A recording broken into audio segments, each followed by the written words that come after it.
Hey guys, it's Chris from Steeda, and today we're going to talk to you about the differences between the Coyote engine in the Mustang and the F-150. We'll start off going over a little bit of history and then dive into the similarities and differences between this engine on both platforms. So let's get to it.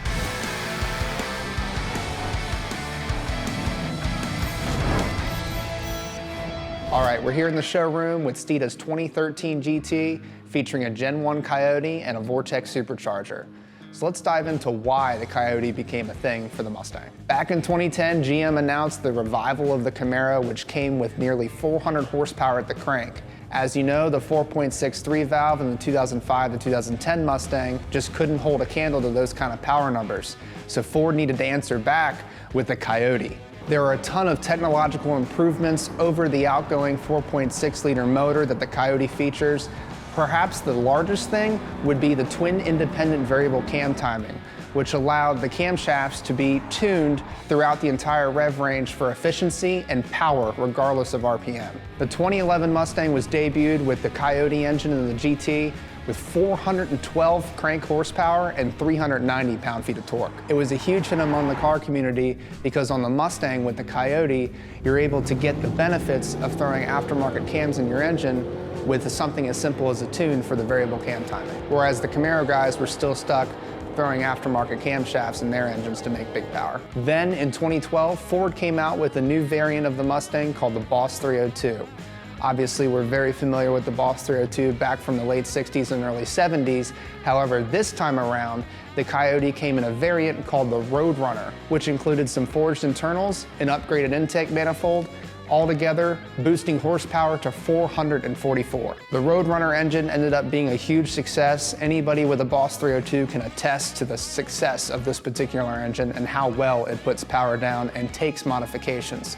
So in 2015 with the Gen 2 Coyote, they took a lot of those aspects that they put into the Roadrunner and threw them in the Gen 2 for the standard GT starting in 2015. The Gen 2 Coyote wasn't terribly different than the Gen 1 outside of a couple upgrades it got from the Roadrunner engine.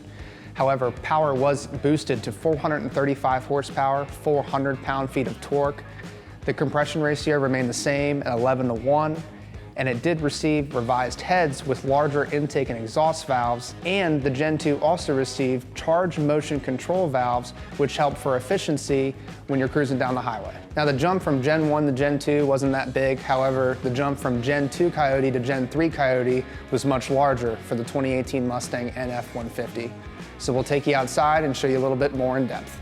So now we hit the Gen 3 Coyote, which is currently used in the current generation F-150 as well as the new 2021 F-150 and the current generation Mustang. With the Gen 3 Coyote, there are a multitude of innovative technologies that have been used in this engine. First off, the biggest talking point is the addition of high-pressure direct injection in addition to the port-side fuel injection. This is a dual-injected engine unlike any Coyote ever before, which allows for a multitude of options when it comes from tuning in the aftermarket. On top of that, it incorporated some technology from the Shelby GT350 program in the form of plasma transferred wire arc technology. What this does is replace the traditional cylinder liners and actually uses this spray cylinder liner, allowing for additional displacement, making the Gen 3 Coyote the first Coyote to actually have true displacement of 5 liters. The Gen 3 Coyote also includes an upgraded intake manifold, which breathes a ton better than the outgoing version.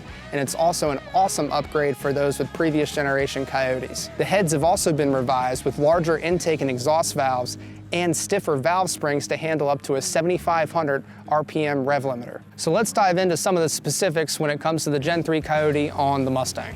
Now on the Mustang, you're not going to be towing anything. It's all about horsepower and top end. This engine actually features a unique intake manifold for the Mustang that's geared for that higher RPM, a little bit longer intake runners without sacrificing that low-end torque that we love cruising around town. In addition to that, it features a 12:1 compression ratio, camshafts that are spec'd specifically for the Mustang for that power up top, and to wrap it all together, RPM all the way up to 7,500 thanks to all those awesome upgrades over the Gen 2 Coyote.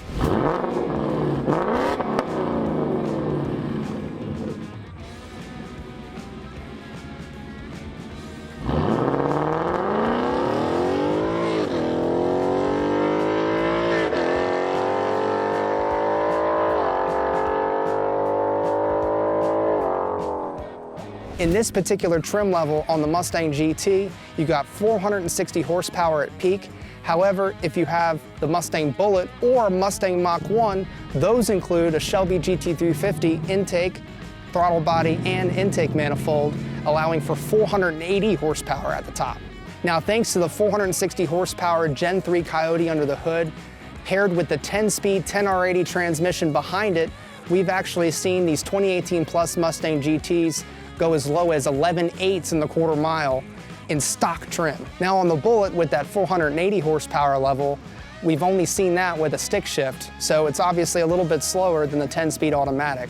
However, on the upcoming Mach 1, we'll be able to see the upgraded 10R80 with that 480 horsepower, so we can only imagine what that's gonna do in the quarter mile. Enough about drag racing, let's talk about the F150 Coyote. On the Gen 3 Coyote and the F150, this thing's geared a little bit more for torque.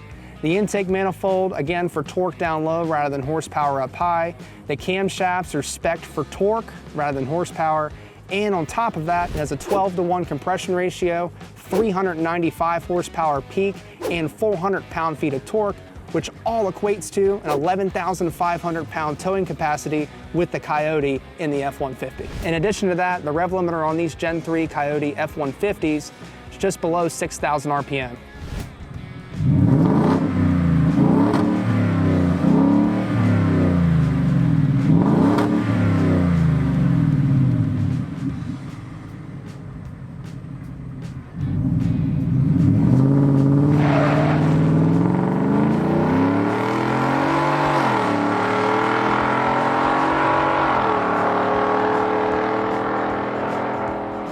Now, if you're looking to Coyote swap your Mustang or your F-150, there are a bunch of parts out there that allow you to gear that particular engine towards whichever application you plan on using the vehicle for. If you have a regular cab short bed F-150 that's all about the quarter mile, there's a ton of Mustang parts that'll build that high horsepower that you're looking for in your F-150. Or if you're looking for a little bit more torque down low on your Mustang, if it's an autocross car, you could swap over the intake manifold from the F-150. That's an option as well. Regardless, there are a bunch of parts out there that allow you to build your car or truck exactly how you want. The Coyote engine has come such a long way since its debut in 2011. We love to see the progress from Ford on this particular engine and hope it continues to go for a long time from now. If you like the content of this video, go ahead and subscribe, comment below, and let us know what you think of the Coyote since 2011. And don't forget the most important thing, speed matters.